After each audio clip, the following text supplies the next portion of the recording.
Council meeting for the 25th of July. We'll open with our karakia, so we're obviously all going to join in. We're away. Whakataho. Uru, whakatakatahau ki te tonga. Kia mā kina kina ki uta, kia mā tā tata ki tai. E hi ake ana te atakura. He tio, he huka, he hauhu, he mauri ora. Karawhio Olympics team. Thank you. We have Councillor Nalo online. We'll have lateness for Taku because I haven't heard from him. So who's going to sing? Thank you. Seconded by Councillor Philo. Yeah. Oh, okay. We don't have to. Okay. We don't even have to pass it then. I just always invite him. Public forum. We have got the Foundation for Equity and Research. So Pip and your colleagues, would you like to come forward? You've got 10 minutes. Don't be scared of us. We're all very friendly. I heard that. Welcome. So I met with this group, I don't know, 8 weeks ago? Yeah, lovely bunch of people. So you just need to turn your microphones on and then you're away. You can bring your you've got the high chair.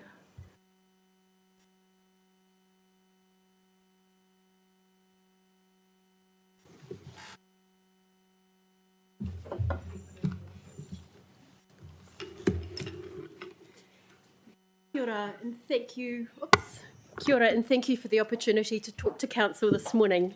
My name is Pip McLean. I work for the Foundation for Equity and Research New Zealand, or FERNZ. I'm a community coordinator. FERNZ is committed to a better life and a fairer society for all, and we work in partnership with communities to identify and address inequities and promote the full realisation of all rights for citizens. I facilitate our community action groups around the region, and I facilitate the one here in Porirua. We have three representatives from our Porirua CAG here this morning. We have Shane, we have Amanda, and we have Frank. As you can see, we're all wearing the sunflower lanyards or wristbands. Now, they're very important to us, and Shane would like to talk to you about what they mean and the initiative behind them. Thank you. Thanks. So what I'd like to talk about is hidden disabilities and the Hidden Disability Sunflower Scheme. So hidden disabilities are disabilities which are not obvious or immediately evident to other people. There are many forms of hidden disabilities. On the Hidden Disability Sunflower website, it lists over 900 different types of hidden disabilities. A few examples are Alzheimer's, haemophilia, autism, muscular dystrophy, which I've got.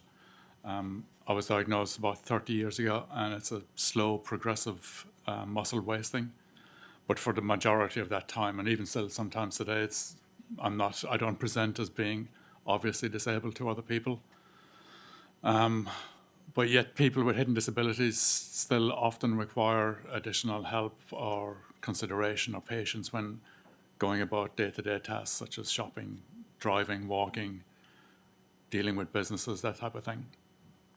And because our disabilities are hidden, we often have to ask for that assistance. And the majority of times those requests for help are met willingly and positively, but sometimes the experience can be quite negative. For example, you can be point blank refused or challenged as to why you want that help or assistance. And that can quite often lead into uncomfortable situations where you have to explain your medical history or your disability situation just to get a little bit of help, such as getting boxed cereal off the top shelf of a supermarket. Now, the Hidden Disability Sunflower Scheme was created in an effort to try and address problems like that. The Hidden Disability Sunflower is a globally recognised symbol to indicate non-visible or hidden disabilities. There are multiple facets to the scheme. So one is the badges and pins. So these are just symbols that people can wear to subtly indicate that we do have disabilities and we may require consideration or assistance. The more successful the scheme will be. So on that, I would like to ask Porirua City Council to join other leading New Zealand organisations such as Wellington, Auckland, Christchurch airports, New Zealand Parliament, Air New Zealand, ASB Bank, and many, many more, and participate in the Hidden Disability Sunflower Scheme. Some of the practical ways that can be done is to make these tokens available to visitors who come into City Council premises and advertise the fact that these are available, and also train staff on the meaning of the sunflower, and so that they can assist and offer that extra consideration if it's required. That's my story, I think. Thank you for listening. If you've got Thank any you. questions- Stay there, and I'll see if anybody's got any questions. Jeff. Kia ora, kura matua. Kia ora, Pip, Shane, Frank, and Amanda. Thank you. Found a seat.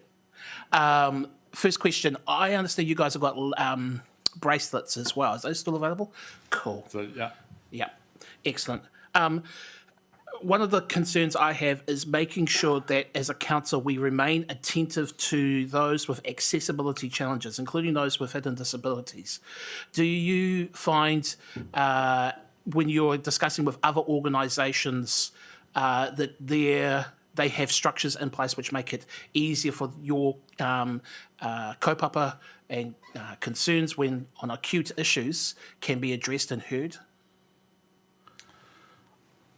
I'll speak from my own experience, which is fairly limited. I became aware of the scheme earlier this year when I wanted to take some visiting family to New Zealand Parliament on a Parliament visit.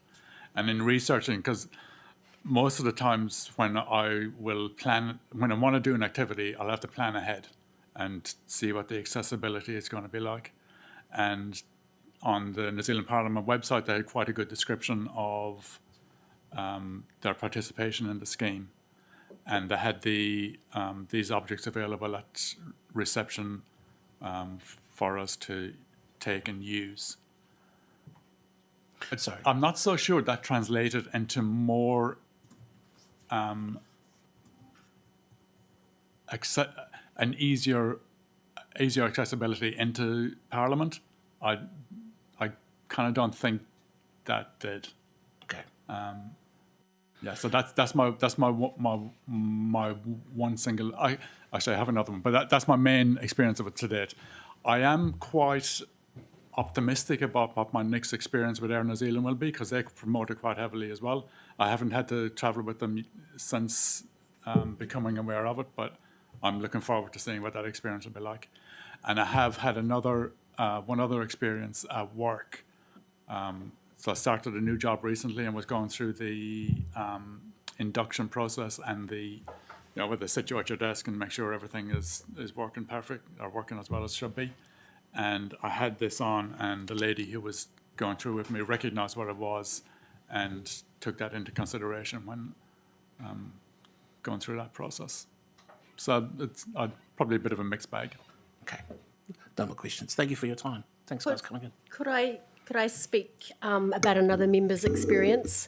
I had a member that was travelling to Auckland, and she had seats at the back of the plane. She had her lanyard around her neck, and she had to board via the tarmac, which she just couldn't do. So she went up to the desk to say, could she possibly walk through the plane to get to her seat? The person recognised they had the lanyard, without questioning or anything else, moved her up the front of the plane so she had easy access and she didn't have to walk the length of the plane. I think it's very powerful, I think. Yeah. Yeah. Sorry, I just, you've triggered one more up, if I may. I guess for able-bodied people like ourselves, the intent of the campaign is to avoid the stigma by automatically trying to get people to recognise the symbol without having to go through that whole process and triggering the challenges that people with hidden disabilities are facing. Would I be accurate in saying so? I would agree. Yeah, I think that's one of the main goals of it, is to avoid putting people into situations where they don't need to be there, and it's not comfortable being in those situations. So the main message, the main take-home message for all of us who are able-bodied and may not necessarily be aware is recognise the sunflower, recognise the colours of the ribbon, and act as you would with a bit more kindness and open-mindedness. Exactly. Yeah. Cool. Thank you. I've got two more. If you want to take a photo, you're welcome to stand up to do it. Josh. Thank you very much. I found this really interesting. I hadn't heard of this scheme before, but it sounds like really important work, and thank you for the work that you do. My question is around what exactly participation in the scheme looks like, and what exactly it is that you'd like potentially from us today. And so you've touched on things like advertising the availability, making tokens available. In terms of participating in the scheme, is this something that you want PCC to formally sign up to in a particular way, or is this just as simple as us doing some of the things that you've asked for in terms of advertising? Is it something you're looking for a formal resolution from council for? I guess in your ideal scenario, what would that look like? I'm not sure about the process and the formal resolution side of things, but there is a formal sign up to the scheme to be a participant in the scheme. That costs money, and then there's the purchase of these products to make available to your visitors. That also costs money. The advertising, I think, is more around Porirua City Council's participation in the scheme, and I think that would help. That help the scheme overall, and then does the ultimate end result would be making accessibility to Porirua City Council facilities easier for people with hidden disabilities.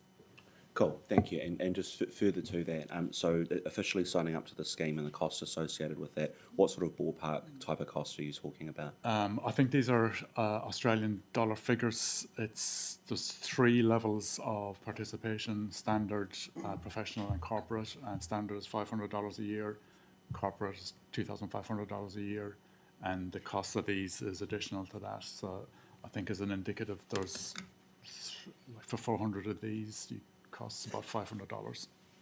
Okay, and those different levels, what do they represent? Is that the size of an organisation? No, I don't think it is. I think any size organisation can pick up any one of the membership levels. I think it's the degree of training materials and interaction with the organisation, I think, changes in the different levels. I'm not 100% certain on that. Okay, cool, thank you.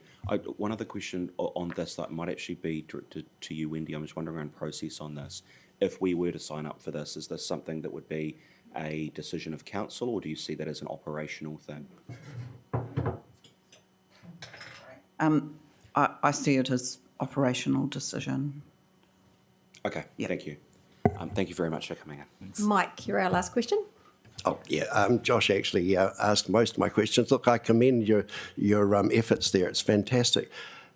Hidden disabilities, do they have to be a diagnosable hidden disability, or are they just, what are they? Yeah, so I think there's a lot of trust that goes with this. It's not like somebody comes up and says, I'd like to get one of these lanyards, and you then have to go through an approval process to do it. It's not. It's very much a trust-based system.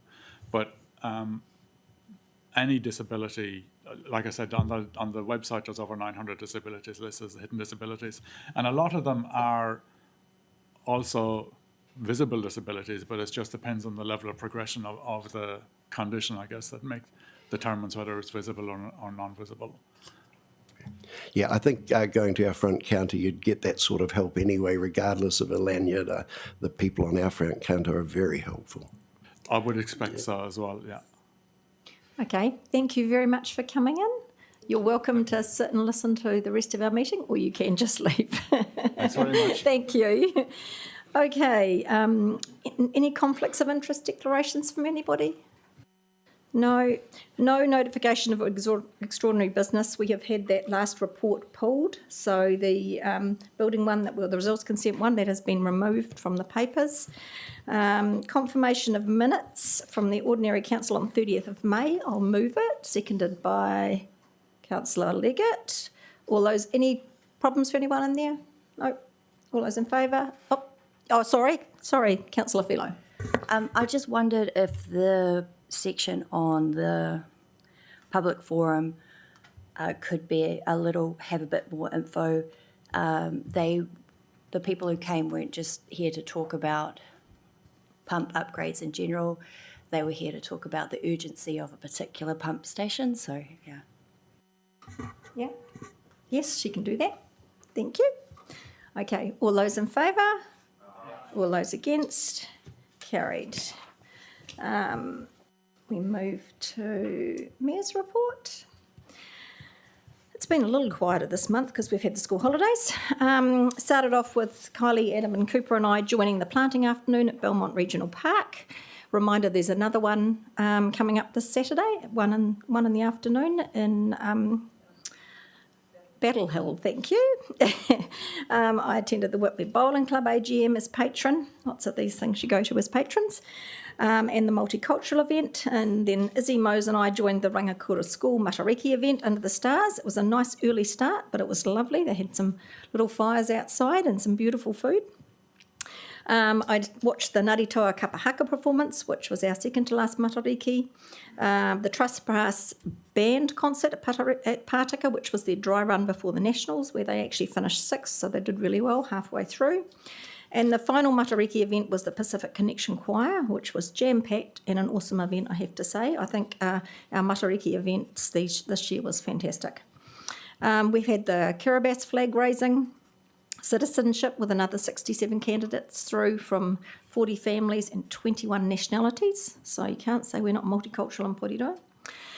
Council did the tour with Kaingaora through Eastern Porirua project and the wetland. I have to say that was great. Kautahi had another 2 businesses open, the Paradise Indian Restaurant and the Four Paws Empire. We saw a lot of dogs in there. You're allowed dogs on there in leads to get their papachinos. We celebrated Kiribati Independence Day with lots of music, dance and food. Then I joined, obviously, Minister Simeon Brown to unveil the new safety camera sign on Whitford Brown, replaces the one that the council actually had before.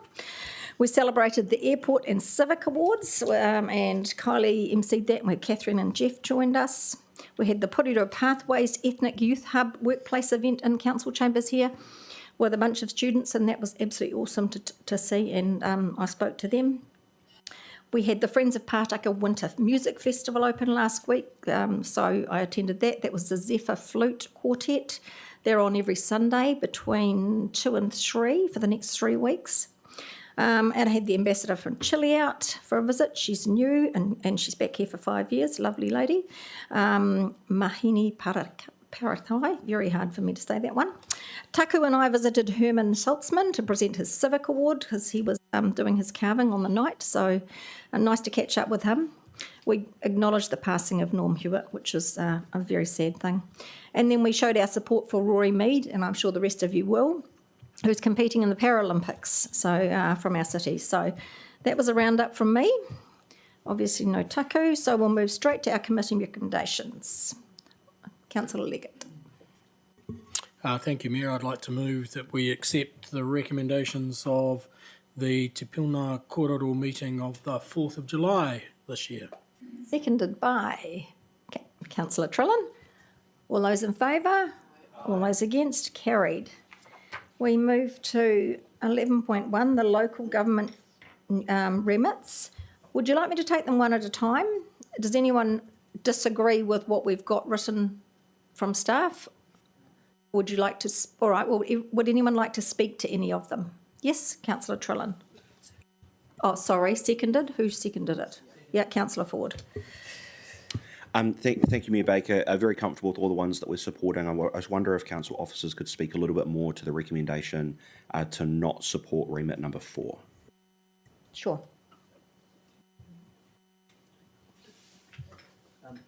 Kia ora, Councillor Trillin. Through the Chair, the recommendation to not support the fourth remit on entrenchment of Māori ward seats on council was just around some of the process issues that would generate. It would mean that councils around the country would not be able to actually determine appropriate representation for their own areas. If you wanted to get rid of a Māori ward, for example, you would then need a local bill or similar through Parliament to get rid of that. Additionally, there's some concerns constitutionally around the entrenchment of legislation. Also, just to note that the Māori electorates at central government are not entrenched under the Electoral Act 93, so it will create a disparity between the two systems as well. Cool, thank you very much. And I think, yeah, particularly given that we're supporting remit number 3 around pushing back on the requirement for a referendum, I'm comfortable with that approach. I'll be supporting this. Okay. Anybody else? Councillor Hayward. Kia ora no. Just on the remits regarding GST revenue sharing with local councils, as I read that, that's not being ring-fenced to the rates. It's a more broader conversation. This would be, therefore, in alignment with the recommendations that were brought by the Porirua Chamber of Commerce during the LTP deliberations as well in their submission. Would that be correct? Yes. Okay. I would strongly urge that that this conversation be brought to the attention of central government. For too long, our entire revenue system is based on a flawed approach, and how can we as councils in good conscience make prudent decisions about economic development decisions where we do not as a council reap the benefits of increased economic development in the city. Kia ora. Thank you. And no one disagrees with you. And local government has been telling government for a number of years that we are funded incorrectly, so don't disagree. Anybody else want to speak to that? Okay. All those in favour? Against? Carried. So that brings us to the end of this. We'll have our karakia at the end of the workshop. Councillor Nalo, can you make sure you stay online because we'll go straight through to the workshop, will we? Yeah. So that brings this meeting